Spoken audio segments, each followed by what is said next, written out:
तो ये है जुवेल ट्रिप पार्ट 2। तो हम पहुंच गए थे डिनर के लिए कॉक्सॉन रेस्टोरेंट, और ये इनके जो कलीग थे उन्होंने सजेस्ट किया था, क्योंकि मैं पहली बार गई थी तो हमें ज़्यादा नॉलेज भी नहीं थी यहाँ के रेस्टोरेंट्स की। ये एक इंडियन रेस्टोरेंट है, और जब हम यहाँ पर गए तो इट वाज़ अमेजिंग प्लेस, और बहुत ही खूबसूरत तो उसका इंटीरियर था। बिल्कुल ऐसा लग रहा था जब हम मेन गेट से एंटर हुए जैसे हम इंडिया के किसी पैलेस में एंटर कर रहे हैं। बिल्कुल राजा महाराजाओं के जैसा महल हुआ करते थे उदयपुर में, जयपुर में जैसे हैं, उस टाइप की फीलिंग आ रही थी। इतना अच्छा थीम उन्होंने बनाई थी पूरे रेस्टोरेंट की, और बहुत ही खूबसूरत उसका इंटीरियर था। जब भी आप जाएंगे वहाँ पर तो आप बहुत अच्छा लगेगा आपको, और बहुत एक्साइटेड हो जाएंगे आप वहाँ को देख। मैं तो खाना खाने के लिए एक्साइटेड थी, मुझे बहुत भूख भी लग रही थी, और काफ़ी टाइम हो गया था। अभी इस टाइम पर बज रहे थे 8 या 8 या 8:30 बज रहा था। फिर हम अंदर गए, फिर अंदर से एक और स्टेयर था ऊपर जाने के लिए। तो ऐसा लग रहा था चढ़ते में जैसे हम किसी महल में चढ़ रहे हैं। बिल्कुल जो लाइटिंग्स थी और जो उन्होंने पूरा जो इंटीरियर किया हुआ था बहुत ही शानदार था। जो झूमर लाइट्स आप देख सकते हैं, बहुत ही अच्छी जगह है। और आप भी जब भी जुबैल आए कॉक्सॉन आप ज़रूर जाएं, हाईली रिकमेंडेड। और फिर हम वहाँ पर जाकर बस मैं तो पूरे टाइम बस देख रही थी कि ऐसा फील आ रहा था जैसे मैं इंडिया में हूँ, और लग ही नहीं रहा था कि मैं सऊदी में हूँ। ऐसा लग रहा था जैसे इंडिया के किसी पैलेस में हम घूम रहे हैं। तो बस ये हमारा कैबिन था, जहाँ पर सबका सेपरेट कैबिन है। वहाँ पर ऐसे कॉमनली नहीं बैठी हुई थी फैमिलीज़। तो अब फिर हमने अपना जो फूड है वो ऑर्डर किया। ये था उनका मेन्यू कार्ड जो काफ़ी लंबा चौड़ा था। समझ नहीं आ रहा था मुझे तो कि मैं क्या मंगाऊँ, क्या ऑर्डर करूँ, क्या ऑर्डर ना करूँ।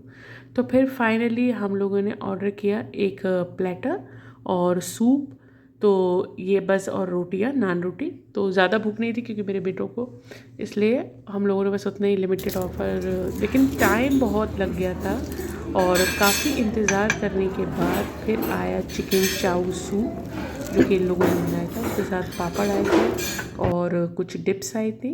एक टमाटो डिप्स थी, एक हरी चटनी थी। और उसके बाद भी काफ़ी इंतज़ार करने के बाद आया भाई हमारा फाइनली प्लेटर। इसमें चिकन, सीख कबाब, वाइट बोटी कबाब, मलाई कबाब, बहुत अच्छा था, बहुत टेस्टी प्लेटर था। और उसके साथ ये नान रोटी आई थी, बहुत टेस्टी था। मेरे तो मुँह में अभी भी पानी आ रहा है। और मैंने मंगाई एक मिरिंडा। अच्छे से खाना खाने के बाद दिल खुश हो गया। फिर मैं नीचे जाके फिर दोबारा से उस सब विज़िट करने लगी, बहुत अच्छा लग रहा था। लेकिन इत्तेफाक से मुझे पता चला कि वहाँ पर एक इंडियन एग्जीबिशन भी चल रही है। मेरे हस्बैंड ने कहा वहाँ बोर्ड लगा हुआ है, तो लेडीज़ के लिए थी वो इंडियन एग्जीबिशन। मैंने कहा ये तो बहुत सोने पे सुहागा था, और बिल्कुल ऐसे जैसे लग रहा था कि मैं मेले में जा रही हूँ, मैं इतनी एक्साइटेड खुश थी। और फिर फाइनली हम गए अंदर, और मैन अलाउड नहीं थे। बाद में बच्चे आदमी आ रहे थे, लेकिन ज़्यादातर आदमी जो थे वो बाहर ही वेट करते रहे। तो मैं जैसे एंटर करी वहाँ पर मेहंदी वाली मेहंदी लगा रही थी, तो मैंने अपने हस्बैंड से कहा कि मैं फ़ौरन दौड़ के बाहर आई कि भाई मुझे भी मेहंदी लगवानी है। लेकिन फिर मैंने आईडी ड्रॉप कर दिया क्योंकि मुझे वापस भी जाना था, तो वो थोड़ा सा मुश्किल होती।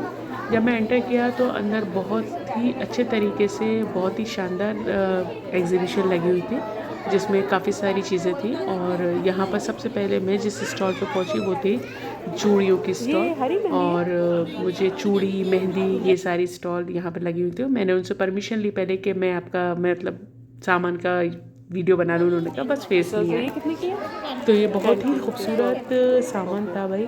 और मतलब मुझे ऐसा नहीं लग रहा था कि मैं बोल रही हूँ ना मैं सऊदी में, मुझे ऐसा फील आ रहा था जैसे कि मैं इंडिया में हूँ।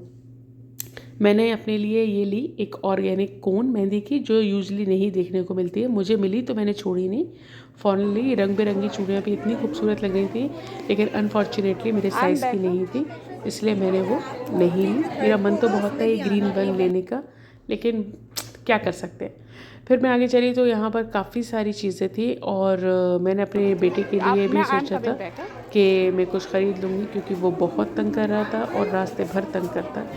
और बस तो फिर हम आगे विज़िट करने लगे। आप भी मेरे साथ विज़िट कीजिए, आपको भी ये व्लॉग बहुत पसंद आएगा, बहुत इंटरेस्टिंग है।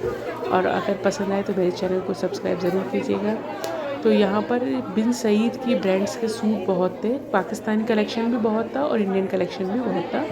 यहाँ टॉयज़ वगैरह भी थे काफ़ी सारे, डिफरेंट तरीके के, और बहुत ही रीज़नेबल रेट्स में थे टॉयज़। तो 5-5 रियाल के आई थिंक ये सारे टॉयज़ थे। मैंने ये स्पाइडरमैन वाली कार अपने बेटे के लिए ख़रीदी थी। और सबसे इंटरेस्टिंग जो चीज़ मुझे लगी यहाँ पर वो थी गोलगप्पे का स्टॉल, जहाँ पर इतनी भीड़ थी कि मेरा तो नंबर ही नहीं आया, और भीड़ देख के मैंने अपना आइडिया कर दिया ड्रॉ। यहाँ पर सैंडविचेस के भी स्टॉल्स थे बच्चों के लिए। उसके बाद फिर हम कीरिंग और वगैरह भी थे काफ़ी सारे। तो चलिए आप भी मेरे साथ एंजॉय कीजिए।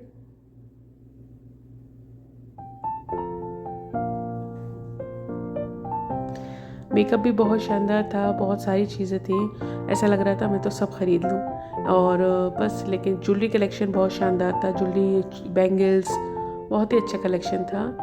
और ये चूड़ी कितनी खूबसूरत लग रही थी, लेकिन मेरे साइज़ में नहीं थे। तो मैं तो बस देख रही थी और सोच रही थी मैं क्या ले लूँ। अक्सर ऐसा होता है ना, लेडीज़ जब ऐसी तरह के एग्जीबिशन में जाती हैं तो उनको समझ नहीं आ रहा होता है कि वो क्या ख़रीदें और क्या ना ख़रीदें। और सब कुछ होता है हमारे पास, लेकिन फिर भी हमें ऐसा लगता है शायद ये चीज़ हमारे पास नहीं है, तो ये चीज़ हमें लेना चाहिए। ये पर्ल बैंगल्स का इतना ट्रेंड है यहाँ पर, लेकिन मैंने कई जगह तलाशी है, लेकिन मेरे साइज़ की ये मुझे आज तक नहीं मिली है। और सऊदी में तो नहीं मिली है, और इंडिया में मुझे तो वो ढूंढनी पड़ेगी। अगर इंडिया में मिल जाएगी तो फिर मैं इंडिया से ही ख़रीदूँगी इंशाल्लाह। तो बहुत प्यारे प्यारे नेक पीसेस थे, इयररिंग्स थे, और बैंगल्स का कलेक्शन बहुत बड़ा था।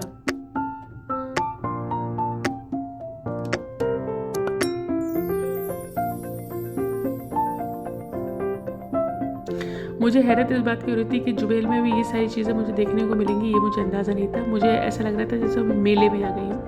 और मतलब आइसिंग ऑन द केक हुआ ही मेरे साथ इस ट्रिप में, कि मुझे एग्जीबिशन विज़िट करने के लिए मिली, जो नॉर्मली मुझे नहीं मिलती है।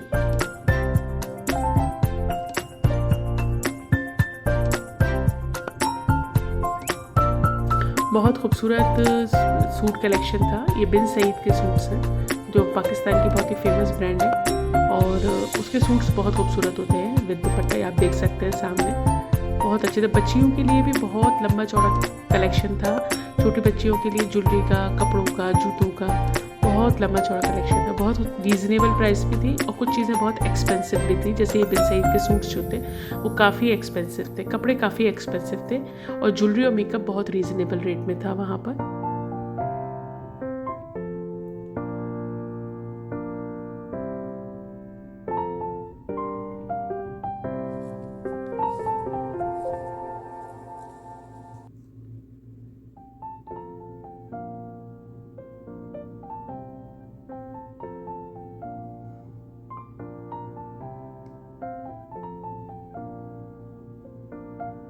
आपने कभी लास्ट टाइम इस तरह के एग्जीबिशन को विज़िट किया है, मुझे बताइएगा कमेंट सेक्शन में।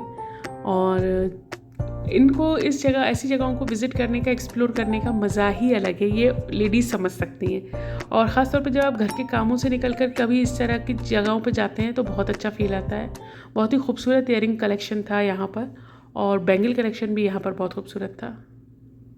लेकिन यहाँ पर ज्वेलरी बहुत एक्सपेंसिव थी, इस स्टॉल पर काफ़ी एक्सपेंसिव ज्वेलरी थी, लेकिन उनकी ज्वेलरी में क्वालिटी भी थी। बहुत ही प्यारा कलेक्शन था इस जगह पर।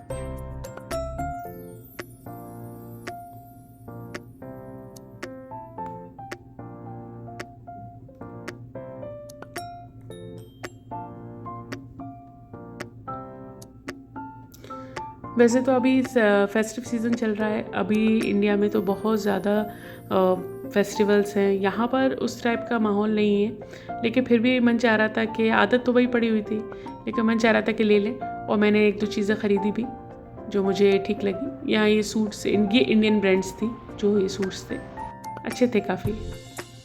मैंने सोचा अपनी मदर के लिए ले लूँ, लेकिन फिर मुझे उनकी क्वालिटी उतनी ख़ास नहीं लगी ओपन करने पर। फिर मैंने आइडिया ड्रॉप कर दिया। मैंने सोचा कि मैं उनके लिए कहीं और से सूट खरीदूँगी।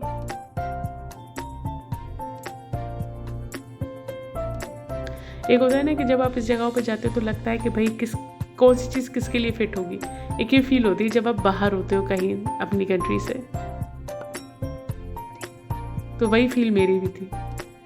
मुझे ऐसा लग रहा था कि मैं ये इस पर अच्छा लगेगा, ये मेरी बहन पे अच्छा लगेगा, ये मेरी मम्मी पे अच्छा लगेगा। ये फील होता है जब आप कहीं बाहर चीज़ें देख रहे होते हैं और वो लोग आपके साथ नहीं होते हैं। घर के लिए और फिर मैं मिलती हूँ नेक्स्ट ब्लॉग में। अपना ख्याल रखिए। अल्लाह हाफिज़।